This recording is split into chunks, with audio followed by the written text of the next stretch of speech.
உலகத் தமிழ் அமைப்பு இந்த கூட்டத்தை ஒரு உள்ளரங்க கூட்டத்தை ஏற்பாடு செய்திருக்கிறது. ஏற்பாடு செய்த உலகத் தமிழ் அமைப்பினுடைய நிறுவன தலைவர்களாக வழங்கக்கூடிய ஐயா நம்முடைய தனீஸ்வரன் அவர்கள், தோழர் ரவி அவர்கள், தம்பி ராஜா இளங்கோவன் அவர்கள், இன்னும் மட்டும் இருக்கக்கூடிய அன்பு உள்ளங்கள் அனைவருக்கும் பாராட்டுக்களை தெரிவித்துக் கொள்கிறேன். கலந்து கொள்ளக்கூடிய சான்றோர்கள் அனைவருக்கும் வாழ்த்துக்கள். ரவி அவர்கள் சொல்லும் பொழுது ராஜாவும் சொன்னார், இலக்கியம் மற்ற செய்திகளுக்கு அமைப்புகள் இருக்கிறது, தமிழர்களுக்கான அரசியல் அதற்கு அமைப்பு வேண்டும் என்ற முதன்மை நோக்கத்தில் உலகத் தமிழ் அமைப்பு உருவாக்கப்பட்டது என்றார்கள். இது மிக தேவை. அரசியல் என்றாலே இப்பொழுது செய்வது என்று மக்கள் வழக்கில் கூறுகிறார்கள். அதை தவறு பண்ணிட்டானா அல்லது சூழ்ச்சியா பண்ணா பாலிடிக்ஸ் ஏன்னா அவங்க பார்த்து அனுபவிச்சு சொல்றாங்க. அரசியல் தலைவர்கள் அப்படித்தான் இருக்கிறார்கள் என்பதை பார்த்துதான் மோசடியா பண்ணான்னா அவனுக்கு வந்து பாலிடிக்ஸ் பண்றான்னு அர்த்தம். அப்படி ஆனால் நடைமுறையில் அரசியல் என்பதுதான் தலைமையாக. இந்த அரசியல் என்பதை தமிழ் இனத்தின் ஆசான்கள் திருவள்ளுவர் பெருந்தகையிலிருந்து அதற்கு முன்னால் இருந்து புறநானூற்று காலத்தில் இருந்து முதன்மைப்படுத்தியிருக்கிறார். சிலப்பதிகாரத்தை எழுதுவதற்கு கூட முதல் காரணம் 3 காரணம் சொல்றாரு இளங்கோடிகள். முதல் காரணம் அரசியல் பிழைத்தோருக்கு அறம் கூற்றார்கள். அரசியலில் தவறு செய்தால் அவர்களை அறம் தண்டிக்கும். அதான் முதல் காரணங்கிறார் சிலப்பதிகாரம். பேரு சிலம்பை வைத்து காப்பியத்தின் பேரு, அது ஒரு பெண்ணை கதாநாயகியாக வைத்து புரட்சி காரியம் வருது. அதுக்கு வந்து அது எல்லாவற்றிலும் அப்படிதான். திருவள்ளுவர் பேராசிரியர் அதான் சொல்றாரு, மன்னறிய வழி குடிகிற வழி என்று சொல்வது என்ன? அடிமை மொழியா? இல்லை, அரசு யோக்கியமா இருந்தால்தான் மக்களை யோக்கியமா இருப்பாங்க. அரசை நடத்துபவர்கள் ஒழுக்கமானவர்களாக நேர்மையானவர்களாக இருந்தால்தான் மக்கள் ஒழுக்கமாக நேர்மையானவர்கள். நமக்கு என்ன புரிஞ்சுக்கிட்டு சில பேர் 2 கேட்டாங்க வந்து சொல்லிவிடுறது வீட்டு மன்னர் சொன்னாலே ஜனநாயக விரோதம். 2000 ஆண்டுக்கு முன்னாடி ஜனநாயகம் இல்லைன்னு அவங்க எல்லாம் பேசுவாங்க. அது மாதிரி மன்னறிய வழி குடியேறது அரசு நேர்மையாக ஒழுக்கமாக அறத்தோடு இருந்தால் மக்களும் அப்படி வாழ்வார்கள் என்பதற்கான ஒரு பழமொழி நம்முடைய தமிழினத்தில். அந்த அரசன் தவறு செய்தால் அவனுக்கும் தண்டனை உண்டு. ஏன் கடவுளே தவறு செய்தாலும் தண்டனை உண்டு. நம்முடைய மரபு. கண்ணகி தவறு செய்த பாண்டியனை தண்டித்தார். சிவபெருமானே நெற்றிக்கண் இருந்தாலும் குற்றம் குற்றம் என்று சொன்ன மரபு நமக்கு மரபு. அப்படி ஒரு உரையாடல் நடந்ததா? எழுத்தறிவு கொண்டு கேள்வி கேட்பதை விட அந்த உரையாடலின் சாரம் எப்பொருள் யார் யார் வாய் கேட்பினும் அப்பொருள் மெய்ப்பொருள் காண்பது அறிவு. 2000 ஆண்டுக்குள் சொன்னது. யார் சொன்னாலும் சரி, நானே சொன்னாலும் சரி, கடவுள் சொன்னார் என்று சொன்னாலும் சரி, உண்மையா என்று உன்னுடைய அறிவை கேட்டு சோதித்துப்பார். ஒரு சித்தரிப்பு செய்கிறார்கள். சிவபெருமானே சரியாக சொல்லவில்லை. பெண்களுடைய கூந்தலுக்கு இயற்கை மனமா செயற்கை மனமா என்பதிலே இயற்கை மனம் என்று சரியாக சொன்னார். தவறாக கேட்டார். தோன்றுகிறது. நெற்றிக்கண் திறந்து நீயா நக்கியலா என்னை பார்த்தா சொல்லுகிறாய் என்று சிவன் கேட்பதாக ஒரு சித்தரிப்பு. நெற்றிக்கண் திறந்து இந்த பழமொழியே உண்டாங்க. அப்படிப்பட்ட ஒரு ஒழுக்கம், நேர்மை, அறம் தமிழர்களுக்கு தமிழர்களுடைய வரலாறையும் வீரம், அறிவு, அறம் 3 இருக்கும். அது கற்பனை அல்ல, உண்மைதான் என்பதை 1000 ஆண்டுகளுக்கு பிறகு தமிழீழத்திலே தமிழீழ தேசிய தலைவரும்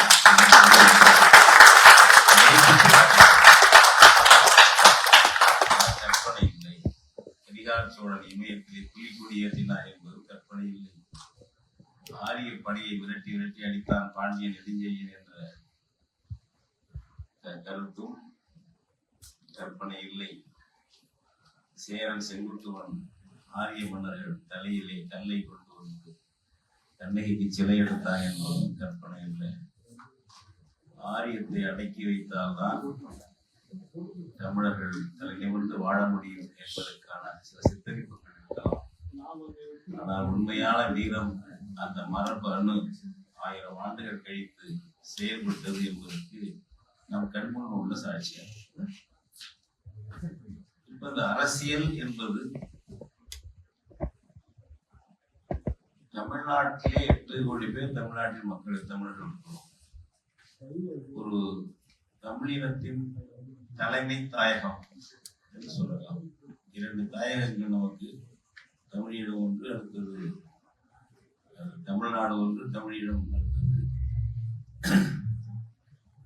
இந்த இரண்டிலும் அரசியல் என்பது, அரசியல் உரிமை என்பது, அரசியல் இறையாண்மை என்பது நமக்கு இருக்கிறதா என்றால் இல்லை. புரிந்து கொள்ள வேண்டும். ஏதோ தமிழீழத்துதான் இல்லை, தமிழ்நாட்டில் இருக்கிறது என்பதெல்லாம் கிடையாது. தமிழ்நாட்டில் எல்லாம் அரசியல் இறையாண்மை என்பது தேசியத்துக்கு இருக்கக்கூடிய வெறும் 8 கோடி சிங்களர்களுக்கு இருக்கக்கூடிய இறையாண்மை 8 கோடி தமிழ்நாட்டு தமிழர்களுக்கு இல்லை. வெளியில தமிழர்கள்லாம் தெரியாது. விடுதலை புலிகள் வந்து இந்த போராட்டம் நடத்தவில்லை என்றால் சாதாரண மக்களுக்கு தமிழீழம் ஒன்று இருப்பதே தெரியாது. என்னுடைய அனுபவத்தை நான் பல தடவை சொல்லியிருக்கேன். கனடாவுக்கு போகும்போது 1999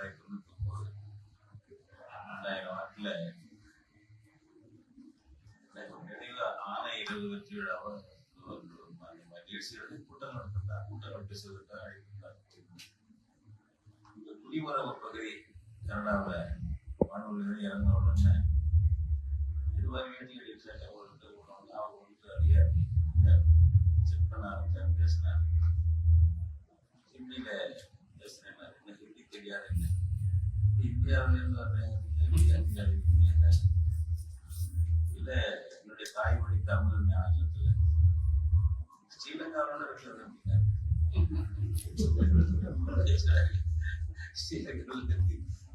நாங்க 60 மில்லியன் பீப்புள் இருப்போம் தமிழர்கள் அப்படின்னு. அதனால அறிஞர்களுக்கு தெரியும் தமிழ் மொழி தமிழ் இனம் என்பது பன்னாட்டு அறிஞர்களுக்கு தெரியும். 1000 ஆண்டுகளாக தெரியும். ஆனால் சாதாரண மக்களுக்கும் தெரிய வந்தது தமிழீழ விடுதலை போராட்டத்தின் வழியாகத்தான் தெரிய வந்தது. தமிழ் ஈழத்திற்கு ஒரு அரசு அமைய வேண்டும், தமிழர்களுக்கு என்று இறையாண்மையுள்ள நாடு வேண்டும் என்பதை போராடி அதில் ஈகம் செய்து ஈரத்தை காட்டி அறிவை காட்டி அறத்தையும் காட்டி செயல்பட்டதுனால அது வந்து உலகத்தினுடைய பார்வைக்கு ஈர்த்தது. எல்லாருக்குமே தோல்வி கண்டால் அந்த போராட்டம் வெற்றி அடையவில்லை என்றால் இன்னைக்கு பிரபாகரனை இறைவன் நினைக்காதே தன்னலம் இல்லை, சூழ்ச்சி இல்லை, ஏமாற்று இல்லை, கோழைத்தனம் இல்லை, சந்தர்ப்பவாதம் இல்லை.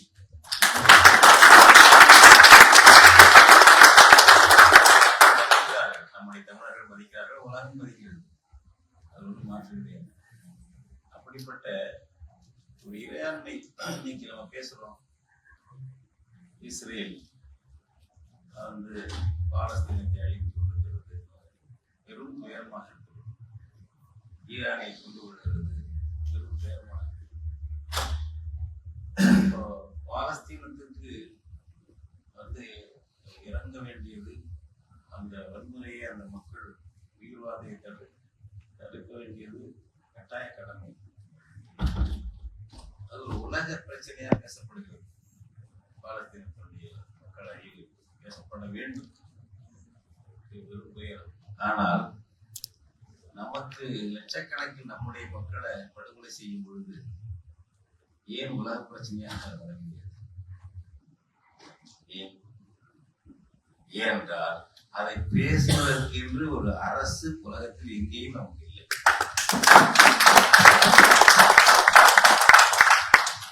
எவ்வளவு மக்கள் தொகை இருந்தாலும் உங்களுக்கு என்று ஒரு அரசு இல்லை என்றால் உலக அனாதைகள் தான். இன்றைக்கு நான் சொல்லுகிறேன், 8 கோடி தமிழர்களும் இந்தியாவில் அரசியல் அனாதைகள். இந்த உச்ச நீதிமன்ற தீர்ப்பையும் கர்நாடகா செயல்படுத்தாது. கர்நாடகா தமிழ்நாடு தண்ணீர் சொன்னு ரைப்பேரி ரைட்டு மரபு உரிமை தண்ணீர் பாசனம் போக்குவரத்து பல நாடுகளுக்கு இடையே ஆறு போகலாம். உச்ச நீதிமன்ற தீர்ப்பெல்லாம் இருக்கு, கர்நாடகா செயல்படுத்தாது. ஏன்? கர்நாடகம் செயல்படுத்தாமல் இருப்பதற்கு இந்திய அரசு அவர்களுக்கு துணை நிற்கும். அது காங்கிரஸ் இருந்தாலும் பாஜக வந்தாலும் அதை செயல்படுத்த சொல்ல மாட்டாங்க. நமக்கு நம்ம அரசியல்ல நம்ம 8 கோடி பேரை வச்சு போராடி அதை வாங்குவதற்கான தமிழ் தேசிய அரசியல் இல்லை.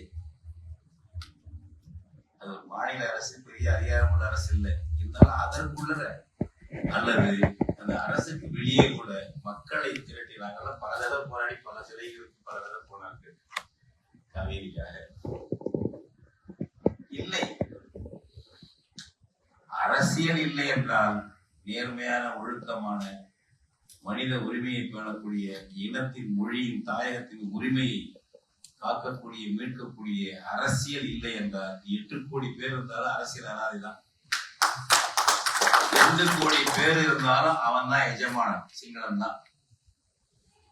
அவனுக்கு அவன் ஒரு நாடு இருக்கு, ஐநா சபையில் அவன் உறுப்பு வகிக்கிறான். அவனுக்கு ரஷ்யா ஆதரிக்கும், அமெரிக்கா ஆதரிக்கும், பல நாடுகள் ஆதரிக்கும். இந்தியாவுக்கும் அவனுக்கு பங்காளி வருவது, இந்திய அரசு ஆதரிக்கும். நாம் அரசியல் அனாதைகள். ஒன்றும் இல்லை. ஒரு கிட்டத்தட்ட பல லட்சம் பேர் வந்து 1 லட்சம் பேருக்கு மேல ஈழத் தமிழர்கள் தமிழ்நாட்டில் வந்து இருக்காங்க. இந்த போருக்கு பிறகு, இந்த அழிவுக்கு முன்னாடியில இருந்தே சிங்களவர்களை நெருக்கடி தாங்காம வந்துட்டாங்க. அவர்களை அகதி, ரெஃப்யூஜி என்ற அந்தஸ்து. ஏனென்றால் இந்தியாவில் ஐநாவினுடைய ரெஃப்யூஜி உடன்படிக்கையை இந்தியா கையெழுத்து போடல.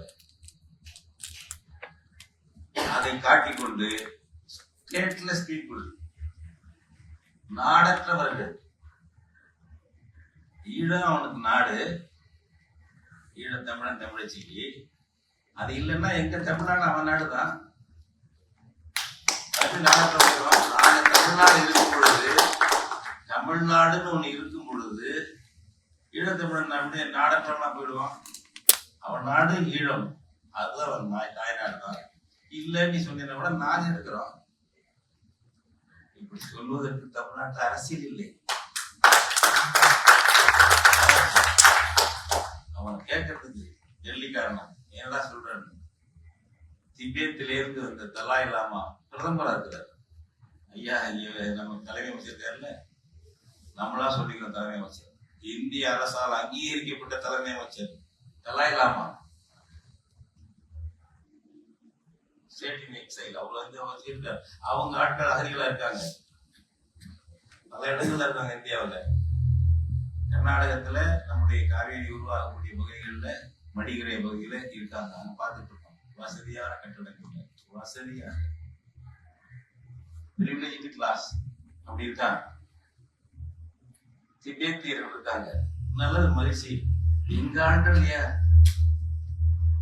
ஒரு காரணம், ஒரு வேலை, ஒரு கையெழுத்து போனா போலீஸ் சொல்லாம வெளியே முடியாதுங்க. ஈழத்தமிழர்களுக்கு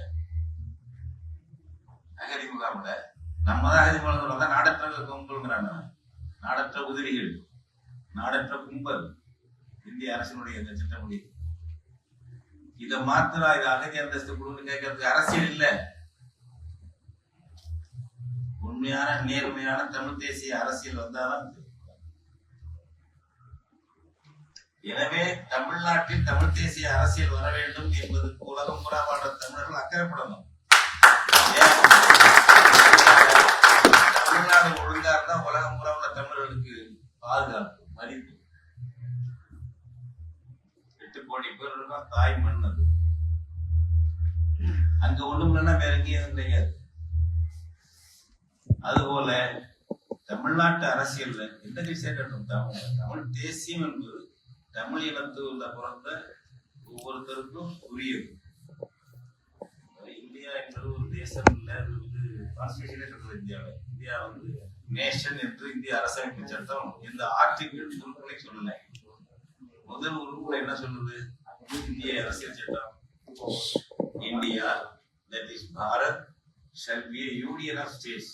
இந்தியா அதாவது பாரதம் அரசுகளின் ஒன்றியம். ஒன்றியம் சொல்றாங்க. இந்த அரசியல் சட்டத்தை 50ஆம் ஆண்டு நிறைவு செய்து வெளியிடும் பொழுது இந்தியாவை தேசம் என்று சொல்வதற்கு வெட்கப்பட்டார். அவர்கள் விருப்பம் அதுதான், நேஷன் சொல்லதான் விருப்பம் எல்லாருக்குமே. உருவாக்கி ஆட்கள் வெள்ளக்கார பெடரேஷன் போயிட்டார். கவர்மெண்ட் ஆஃப் இந்தியா 1935 இந்தியாவை பெடரேஷன் போயிட்டான். அது ரொம்ப கெட்டவர் பண்ண முடியல, கொஞ்சம் வெட்கமான அந்த காலத்துல இருந்துருக்கு.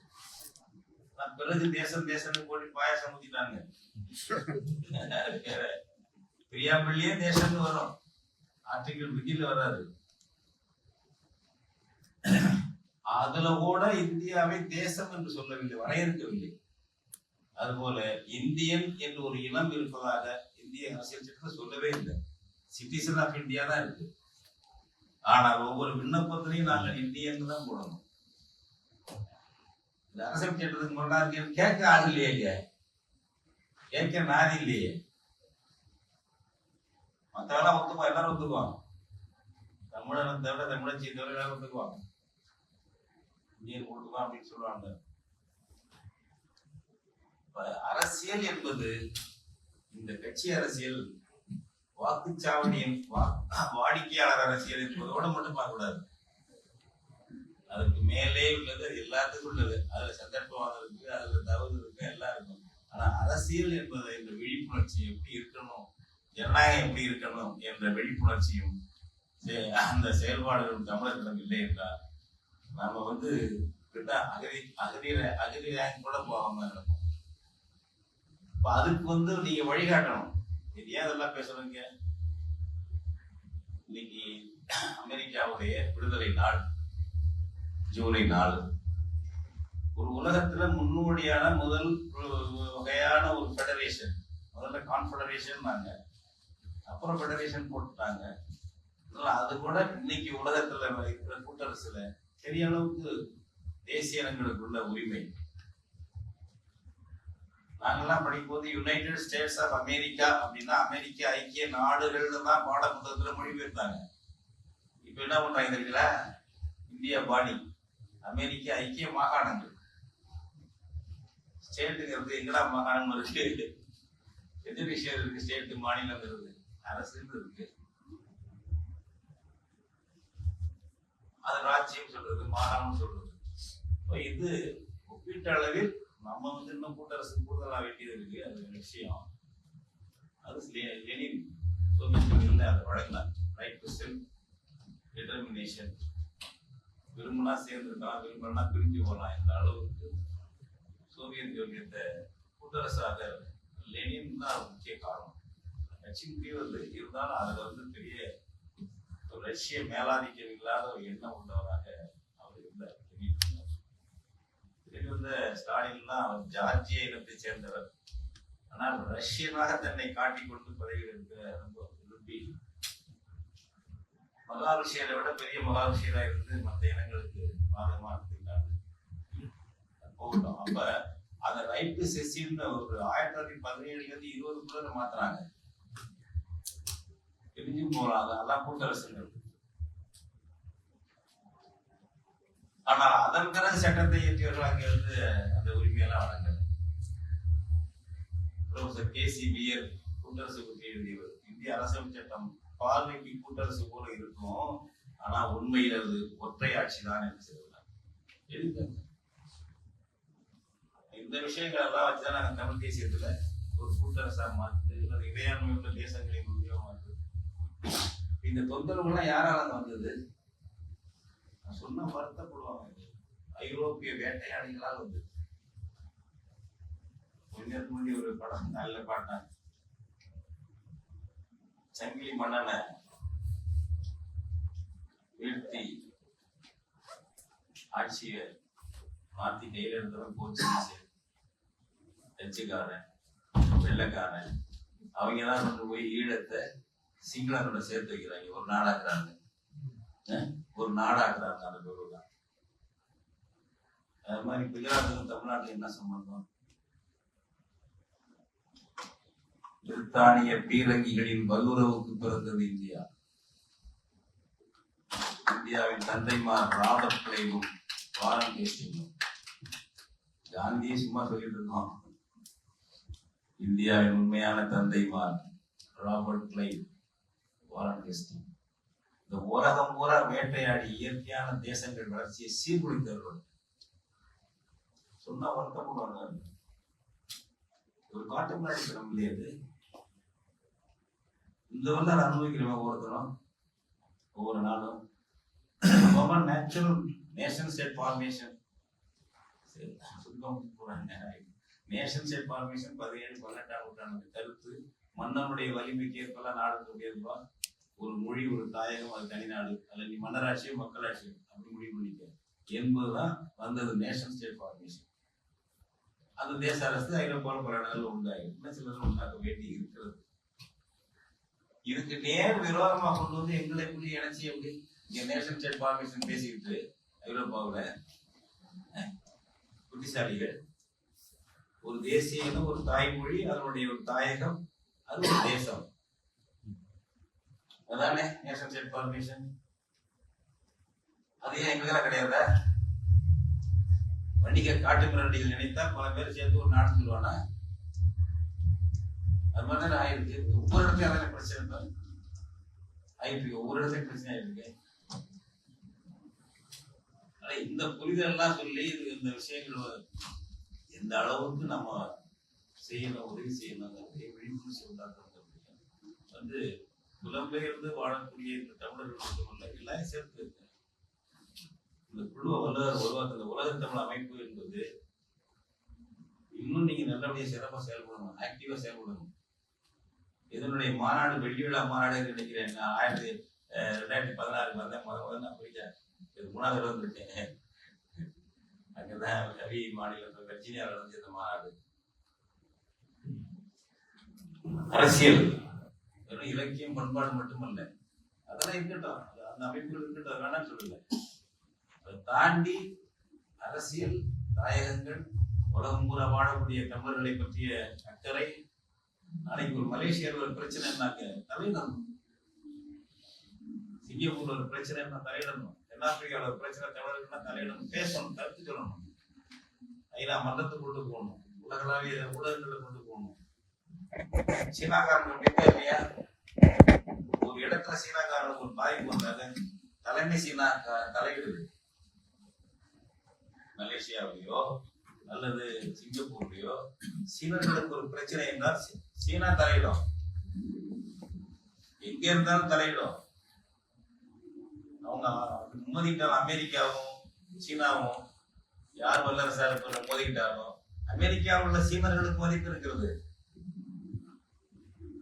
நம்ம தமிழர்கள் மாதிரி இல்ல, அது கௌரவம் இருக்கு. அவன் நாடு இருக்குங்க, அவன் கேட்பான். நமக்கு யார் கேட்பா? அமெரிக்காவில் தமிழ்நாட்டுக்கு தமிழர்களுக்கு ஒரு பாதிப்பு கேட்கறது யாருன்னா? இப்ப இதை உண்டாக்கணும். எந்தெந்த வகையில் நம்ம செய்யலாம் என்பதை இன்னும் நம்ம இந்த அமைப்பை வலுப்படுத்தி கூட்டி கருத்துக்கள் பேசுங்க.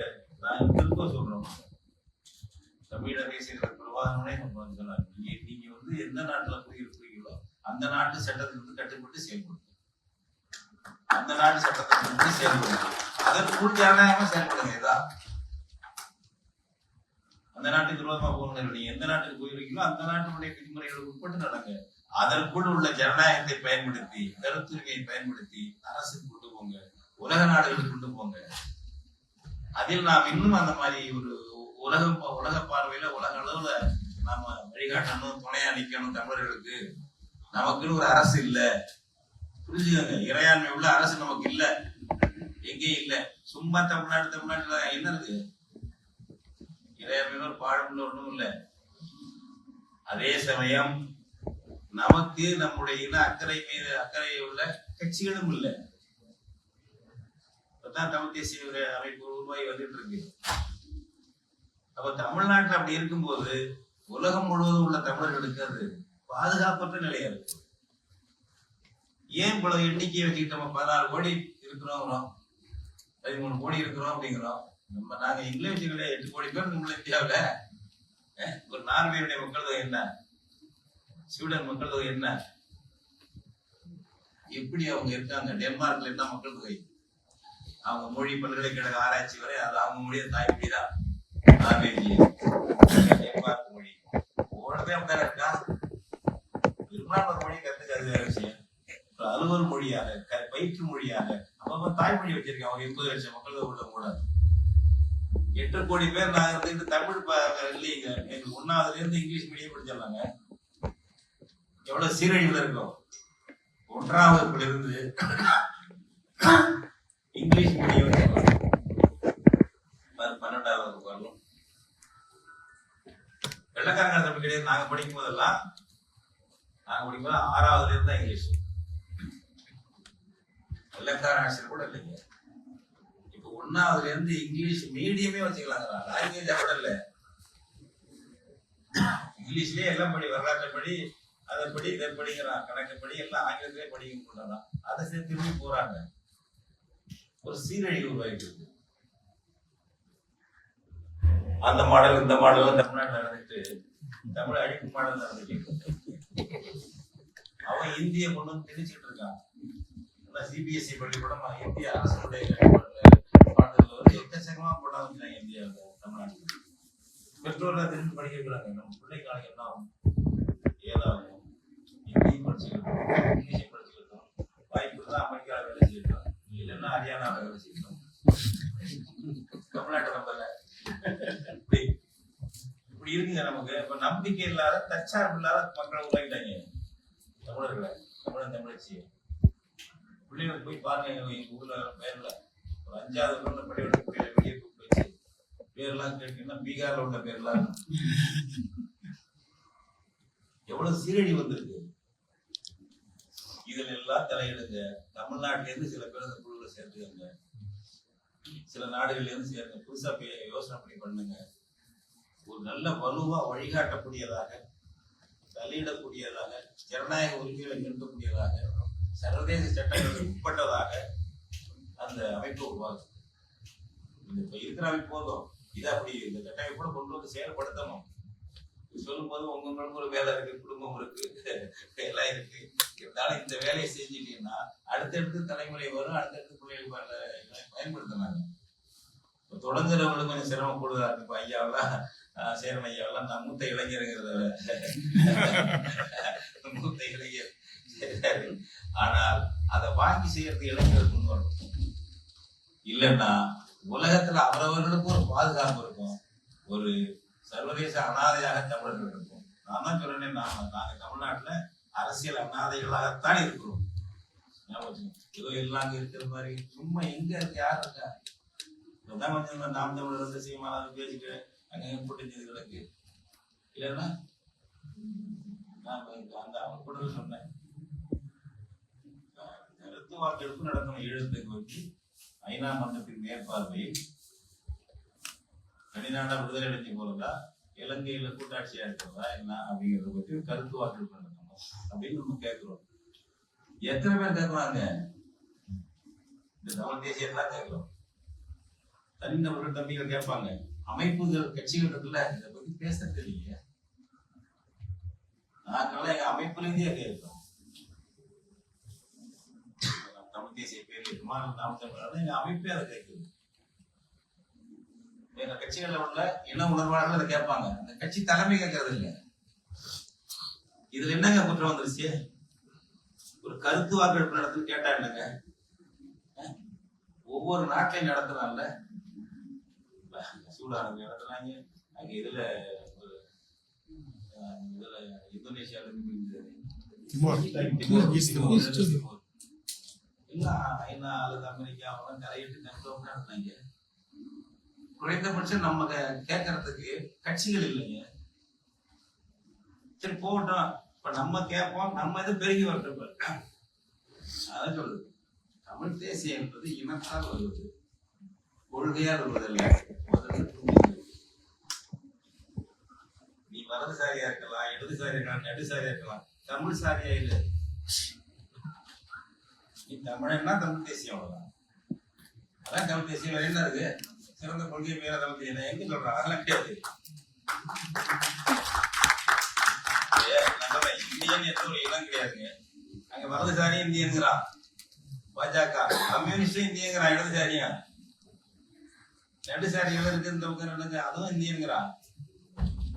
எங்களுடைய முன்னாள் முதல்வர் எடப்பாடி பழனிசாமி ஐயாவும் பாரத பிரதமர் தான் சொல்லுவாரு, இந்திய பிரதமர் சொல்ல மாட்டாரு. ஏன்னா இந்திய பிரதமர் கொஞ்சம் மாற்று குறைஞ்ச கலப்பு. பாரதம்னா ஆரியத்தினுடைய முழுமையான உச்சரிப்பு. அப்படி ஒரு அடிவருடித்தனம் வந்துருக்குல்ல மாற்றுக்கு. எதுக்குன்னா அவன் இடதுசாரி வலதுசாரி நடுசாரி எல்லா சாரி இந்தியங்கிறால இல்லாத ஒரு நேஷனாலிட்டிக்கு இருக்கிற இயற்கையான நேஷனாலிட்டி. நீ வலதுசாரியா இருக்கலாம், இடதுசாரி இருக்கலாம், நடுசாரி இருக்கலாம்ப்பா. நீ தமிழனா இருக்கணும். உன் தேசிய இனம்னா தமிழன்னு சொல்லு. இது நாங்க கற்பிச்சுக்கிட்டு அதிதீவிரமா சொல்றது கிடையாது. இதுதான் உலக இன இயல். உலகம் பூரா உள்ளது இதுதான். குறைந்தபட்சம் இந்த ஆனாவண்ணா கூட நமக்கு ஒரு ஒரு புரிஞ்சுக்க கொண்டு வர முடியும்னா நம்ம என்ன பேசணும், என்ன நமக்கு தலைமையில் இருந்தாங்க, என்ன அரசியல் இருந்திருக்கீங்க. இன்னொன்னு குட்டிச்சார் ஓடுறது ஒரு இதுல வேற ஒரு இனம் ஒண்ணு தெரியுது, இந்தியங்கிறான், திராவிடங்கிறான். நீங்க இயற்கையான இனத்துக்கு இங்க வேலை இல்லை. புனைவுகளுக்கு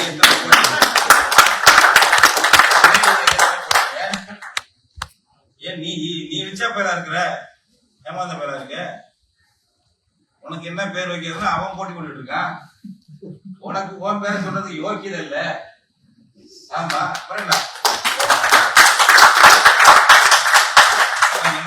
நேச்சுரலா வர்றது, இயற்கையா வர்றது.